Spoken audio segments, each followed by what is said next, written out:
मित्रों जय सिया राम।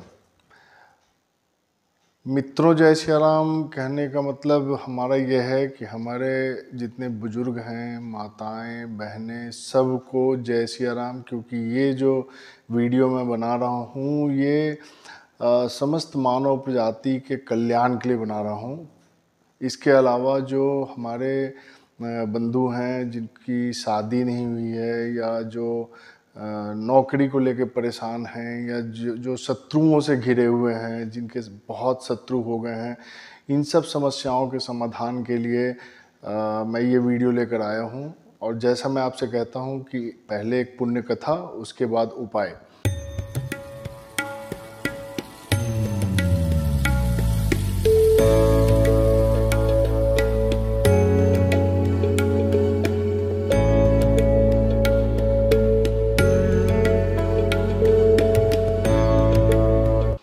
तो आज की हमारी कथा है भगवान दत्तात्रेय जी के बारे में।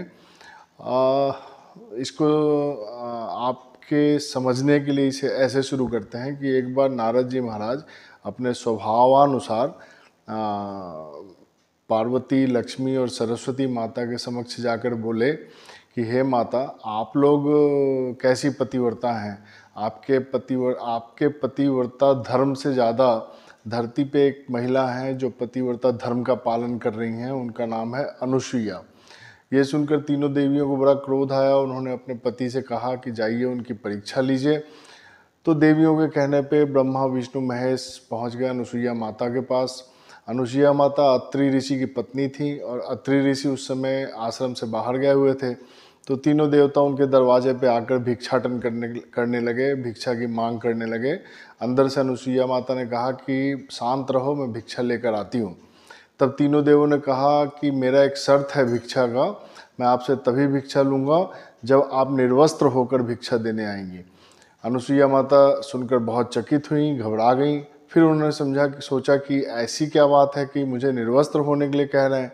तो उन्होंने अपने पतिव्रत धर्म के द्वारा, अपने योग के द्वारा, अपनी शक्तियों के द्वारा ये जान लिया कि बाहर भिक्षाटन के लिए कौन आए हैं। तब उन्होंने कहा ठीक है, मैं निर्वस्त्र होकर आती हूँ, लेकिन मेरी भी एक शर्त है कि आप लोग तीनों शिशु बन जाएं। और अनुसुईया माता के कहने मात्र से वो तीनों देवता शिशु बन गए।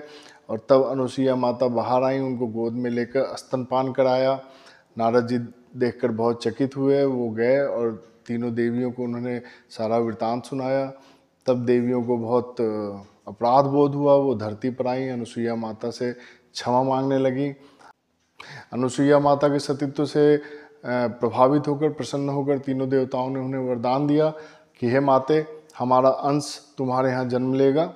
इस तरह ब्रह्मा जी के अंश के रूप में चंद्रमा, शिव जी के अंश के रूप में दुर्वासा ऋषि और विष्णु जी के अंश के रूप में भगवान दत्तात्रेय का आगमन हुआ।